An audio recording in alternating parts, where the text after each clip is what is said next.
বিসমিল্লাহির রহমানির রহিম। আজকে মরিয়ম আলাইহিসসালাম সম্পর্কে কথা বলবো, বিশেষ করে ওনার মৃত্যু সম্পর্কে কথা বলবো। মরিয়ম আলাইহিসসালাম মৃত্যু কিভাবে হয়েছিল সে সম্পর্কে কুরআন বা হাদিসে বা সহি হাদিসে কোনো নির্ভরযোগ্য বর্ণনা নাই, বা বিশুদ্ধ কোনো বর্ণনা আমরা পাই না কোরআন এবং হাদিসের আলোকে। ঐতিহাসিক বর্ণনায় বিভিন্ন অবস্থায় আমরা দেখি, বিভিন্ন বিভিন্ন যে ঐতিহাসিক বর্ণনার বইগুলি আছে সেগুলোতে দেখি হজরত ঈসা আলাইসাল্লামকে যখন আসমানে তুলে নেওয়া হয়, ও ঈসা আলাইসাল্লাম আসমানে তুলে নেওয়ার 5 থেকে 6 বছর পর তিনি স্বাভাবিক মৃত্যুবরণ করেন এবং ওনাকে জেরুজালেমে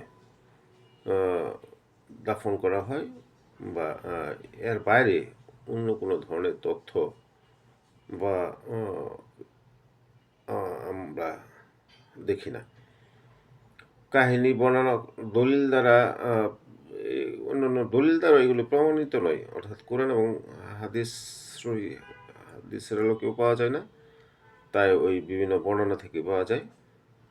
আমাদেরকে ওইভাবেই ওনার মৃত্যুকে আমাদেরকে মনে রাখতে হবে।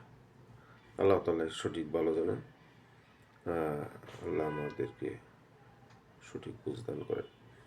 মরিয়ম আলাইহিসসালাম অত্যন্ত সম্মানিত এবং মহিমান্বিত, গৌরবান্বিত করেছেন আল্লাহ ওনাকে। ওনার স্মরণীয় এবং বরণীয় নারী জাতি যারা আছেন তাদের মাধ্যমে আল্লাহ তাআলা আমাদেরকে মরিয়ম আলাইহিসসালামের জীবনাদর্শ অনুসরণ করার তৌফিক দান করুন।